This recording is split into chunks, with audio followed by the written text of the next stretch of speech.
During the coldest winters of World War II, when supply lines collapsed and fuel was, really scarce, farmers across northern Europe relied on a vegetable that could survive conditions that killed almost everything else.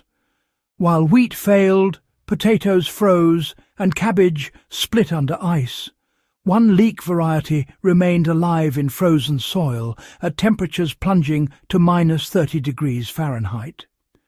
Soldiers wrote about harvesting it from snow-covered fields. Civilians relied on it when root cellars ran empty. And yet today, most people have never heard its name.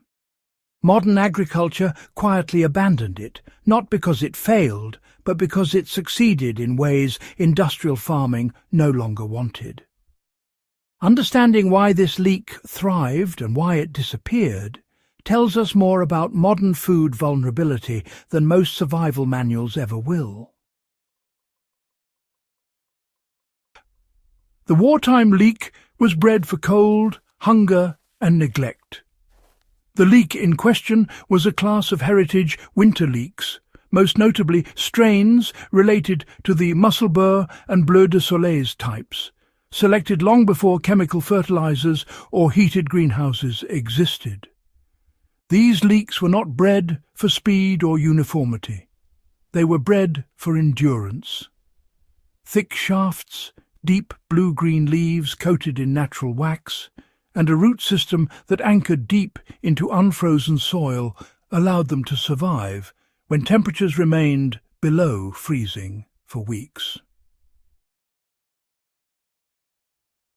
Farmers during World War II planted them in late summer, ignored them through autumn, and harvested them all winter long, often chopping through ice to reach them. For families living under rationing or occupation, this wasn't convenience food, it was insurance. Why did this leek survive extreme cold when others failed? What made these leeks different was not a single trait, but a survival system. Their high sulfur content lowered the freezing point of their cells. Their dense fibers resisted frost damage. Their leaves collapsed under snow rather than snapping, protecting the growing point at the centre. Most importantly, these leeks continued slow metabolic activity even in frozen soil, meaning they did not rot when thaw cycles came and went. Modern hybrids, they really focus on rapid growth and a mild flavour. But, those traits often come at the cost of cold tolerance. Back during the Second World War, farmers were willing to accept a tougher texture simply because it meant the plant stayed alive when everything else had died. Now, let's talk about how farmers use this leek as a sort of living winter pantry. Unlike stored crops that could be stolen, spoiled, or even burned, winter leeks stayed hidden in plain sight. Fields that looked absolutely dead in January actually still held food underground. Families would just harvest what they needed, leaving the rest alive until spring. This approach reduced spoilage, and, it eliminated the need for large storage infrastructure. So, today's lesson is really quite straightforward. Living food in the ground is often safer than stored food in a building. Modern gardeners can do the same by planting heritage winter leeks in raised beds or open soil, mulching heavily, and harvesting gradually rather than all at once. Why did industrial farming abandon the cold-hardy leek? The decline of this leek, it had nothing to do with how it performed, and everything to do with economics.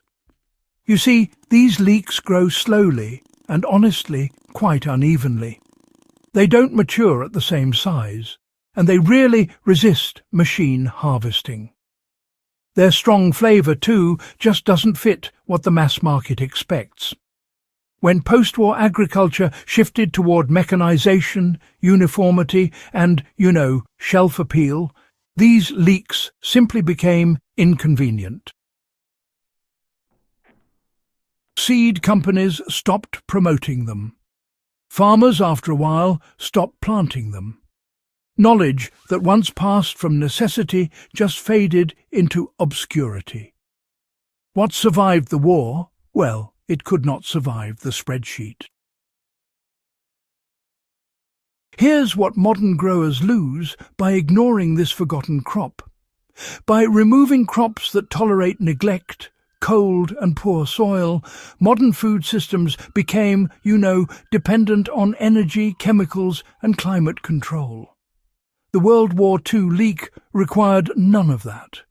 It tolerated heavy clay, low nitrogen and inconsistent watering. In an age of unstable weather and rising input costs, this kind of crop is not outdated. It is, in fact, strategically valuable. Gardeners who reintroduce it gain winter calories, dietary minerals and resilience without additional infrastructure. How to grow this leek today using wartime methods. To grow these leeks successfully, timing matters more than technology. Seed should be started in early spring, transplanted in midsummer, and left alone as temperatures drop. Deep planting encourages long shafts and protects the growing point. Mulching with straw or leaves improves soil insulation without trapping moisture. Harvesting should be selective, taking the largest plants first while leaving the smaller ones to continue growing. This really does mirror wartime practice and, well, it ensures food availability across months, not just weeks. Why this forgotten leek matters more now than it did in World War II. During the war, this leek was a backup. Today, it may be a frontline defence against fragile supply chains. Climate instability, fuel dependency and centralised food systems mirror many pressures faced during wartime, minus the cultural knowledge that once offset them. Reintroducing crops that survived neglect is not nostalgia. It is adaptation. The farmers who relied on this leek weren't guessing. They were responding to reality.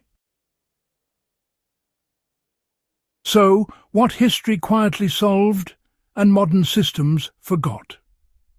The World War II winter leek was not abandoned because it failed.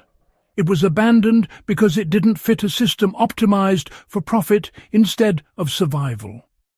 As history shows repeatedly, systems collapse faster than knowledge, but only if the knowledge is preserved.